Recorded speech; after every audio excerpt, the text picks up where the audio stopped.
નમસ્કાર વિદ્યાર્થી મિત્રો, સ્વાગત છે તમારું ફરીથી એકવાર આપણી યુટ્યુબ ચેનલ સ્ટડી વિથ જનમ શર્મા. તો વિદ્યાર્થીઓ, આપણે છેલ્લા વિડીયોની અંદર જોયું હતું ઉદાહરણ નંબર 2. હવે આજે આપણે જોવાનું છે સ્વાધ્યાય 7.1 નો દાખલા નંબર 5 અને 6. ચલો શરૂઆત કરીએ દાખલા નંબર 5 થી. તો દાખલા નંબર 5 ની અંદર આપણને એક આકૃતિ આપી છે, બિંદુના યામ આપ્યા નથી અને ત્યાં ચકાસવાનું છે કે શું જે ABCD જે બિંદુના યામ આપ્યા છે તે ચોરસ છે કે નથી.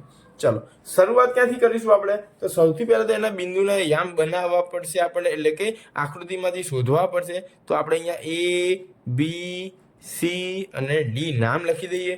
ચલો હવે એ ના યામ આપણને કેવી રીતે મળશે? તો જે આડી x ધરી છે એની ઉપરથી શોધી લેવાનું કયા જગ્યાએ છે.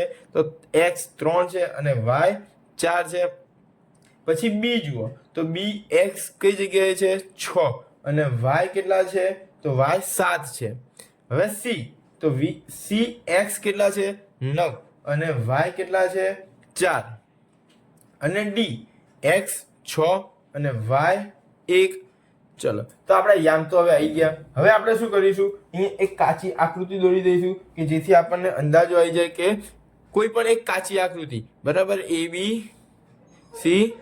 ABCD, બરાબર. આપણે આવી રીતે લખી દીધા કે આ એક ABCD છે, બરાબર. સૌથી પહેલી આપણે શું શોધવાનું? તો AB ની બાજુ શોધવાની, પછી BC, પછી CD અને પછી AD, પછી AC અને BD એનો પણ શોધી દેવાનું. વિકર્ણ થઈ જાય. ચલો AB નો વર્ગ બરાબર, તમે વિદ્યાર્થી મિત્રો આગળ જોયો હશે વિડીયો, તે પ્રમાણે આપણે સૂત્ર તો હવે આપણને યાદ હશે જ, એટલે સૂત્ર લખવાની અહીંયા આપણે જરૂર છે નહીં. સીધા આપણે દાખલાની અંદર સૂત્રની રકમો મૂકીને આગળ ગણીશું. ચલો તો AB માટે સૌથી પહેલા x1 આપણા કેટલા? તો 3 માઇનસ x2 6 એનો વર્ગ વત્તા y1 4 માઇનસ y2 7 એનો વર્ગ. ચલો 3 માંથી 6 જાય તો -3 ને -3 નો વર્ગ કેટલો થઈ જાય? 9. એ જ રીતે અહીંયા 4 માંથી 7 જાય તો -3 ને -3 નો વર્ગ થઈ જાય 9. તો 9 ને 9 18. હવે 18 ના એવા બે ભાગ પાડો કે કોઈ એક સંખ્યાનું શું નીકળે? વર્ગમૂળ નીકળે. તો AB બરાબર શું થઈ જાય? 9 નું વર્ગમૂળ નીકળે 3 વર્ગમૂળમાં 2.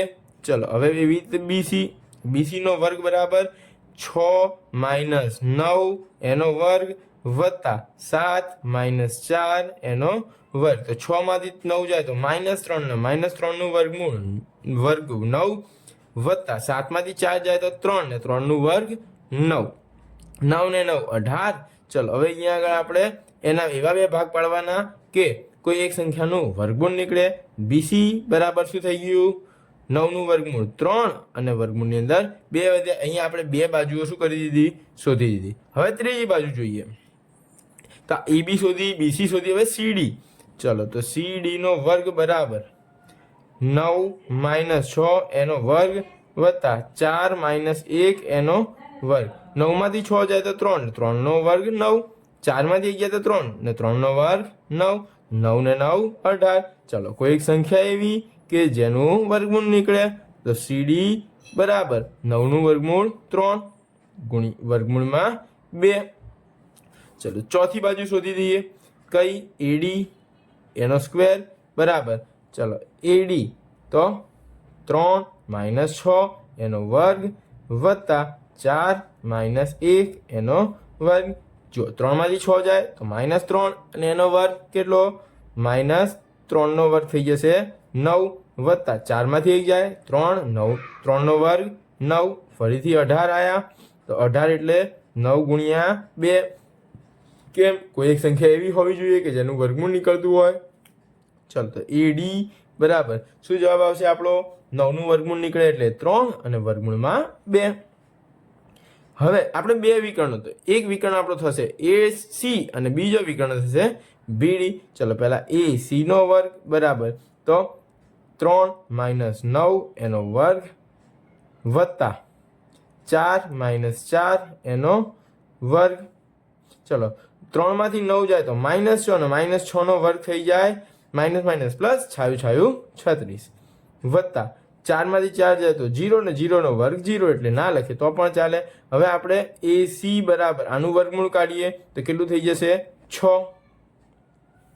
એ જ રીતે આપણે અહીંયા બાજુમાં જ લખી દઈએ શું બીજો વિકર્ણ કયો આવશે તો BD નો વર્ગ બરાબર ચલો તો B 6 માઇનસ 6 એનો વર્ગ વત્તા 7 માઇનસ 1 એનો વર્ગ 6 માંથી 6 જાય તો 0 0 નો વર્ગ 0 એટલે નહીં લખો તો પણ ચાલશે 7 માંથી 1 જાય તો 6 અને 6 નો વર્ગ 36 ચલો તો આપણને BD કેટલું મળી જશે 6 તો જુઓ બંને વિકર્ણો સરખા અને ચારે બાજુ સરખી તો હા અહીંયા લખી દેવાનું હા આપેલ બિંદુ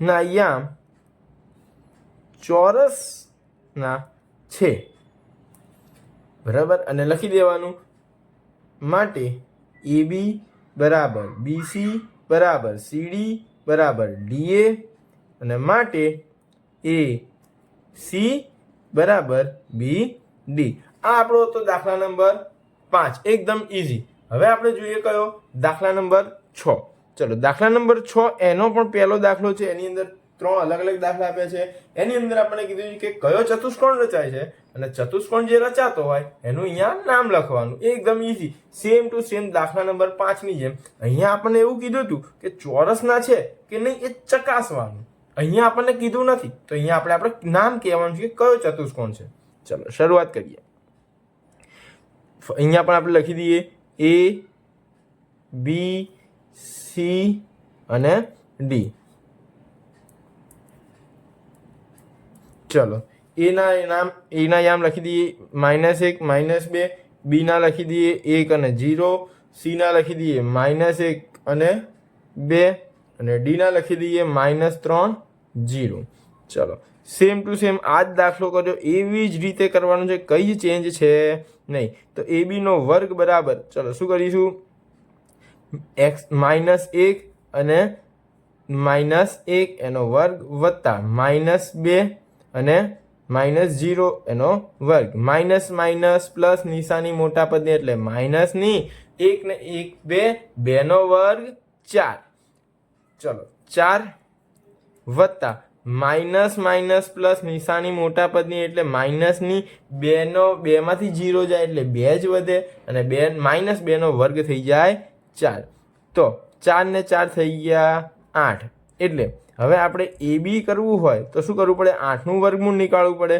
તો એવા બે સંખ્યા કે કોઈ એક સંખ્યાનો શું નીકળે વર્ગ નીકળે તો 4 દુ 8 ચલો 4 નો વર્ગમૂળ નીકળી ગયું તો 2 અને વર્ગમૂળમાં 2 આ આપણું પહેલી બાજુ મળી ગઈ હવે બીજી બાજુ ચલો BC એનો વર્ગ બરાબર ચલો B1 માઇનસ માઇનસ પ્લસ થઈ જશે આ માઇનસ અને સૂત્રનું માઇનસ એટલે પ્લસ એનો વર્ગ વત્તા 0 -2 એનો વર્ગ તો અહીંયા 1 અને 1 2 નો વર્ગ કેટલો થઈ જશે 4 વત્તા 0 માંથી 2 જાય તો -2 અને -2 નો વર્ગ કેટલો 4 તો 4 ને 4 8 હવે 8 ના એવા બે ભાગ પાડો કે કોઈ એક સંખ્યાનું શું થાય વર્ગમૂળ થતું હોય તો 4 નું વર્ગમૂળ 2 અને વર્ગમૂળમાં 2 ત્રીજી બાજુ શોધી દઈએ કઈ CD તો CD નો વર્ગ બરાબર કૌંસમાં -1 -3 છે તો માઇનસ માઇનસ પ્લસ એનો વર્ગ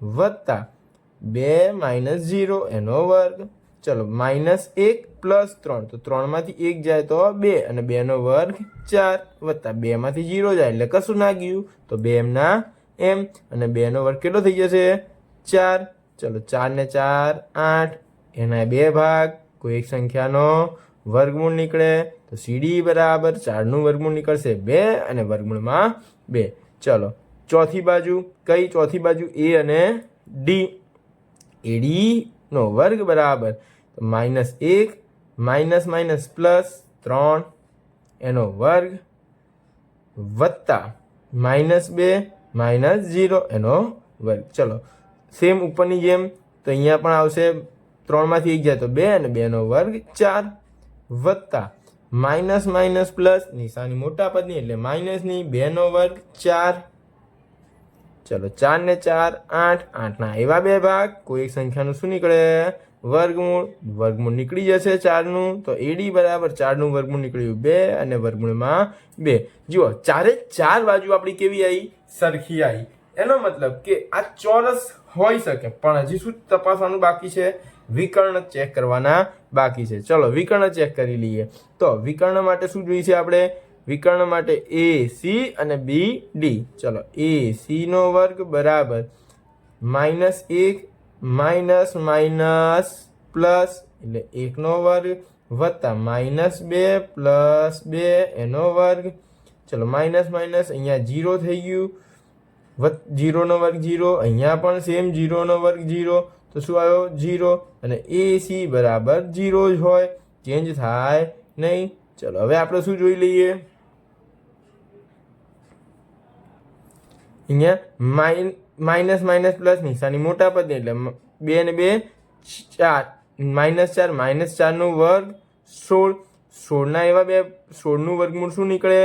તો 16 નું વર્ગમૂળ નીકળશે 4.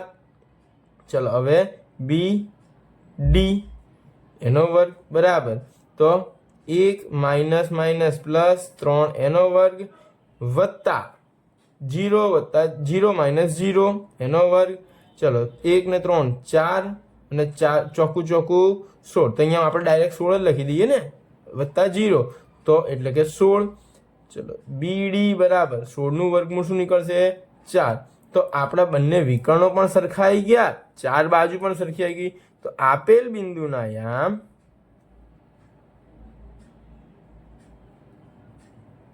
ચોરસના છે. કારણ કે કેમ? શું કારણ છે? તો AB બરાબર BC બરાબર CD બરાબર AD માટે AC બરાબર BD. બે વિકર્ણ પણ સરખા છે, બરાબર. ચલો તો આ તો દાખલા નંબર 6 નો પહેલો. હવે આપણે જોઈશું નેક્સ્ટ વિડીયોની અંદર દાખલા નંબર 6 નો બીજો અને ત્રીજો. જો વિદ્યાર્થીઓ તમને આ વિડીયો પસંદ આવ્યો હોય તો વિડીયોને લાઈક કરો, ચેનલને સબસ્ક્રાઇબ કરો અને તમારા અન્ય વિદ્યાર્થીઓ સાથે શેર પણ કરો.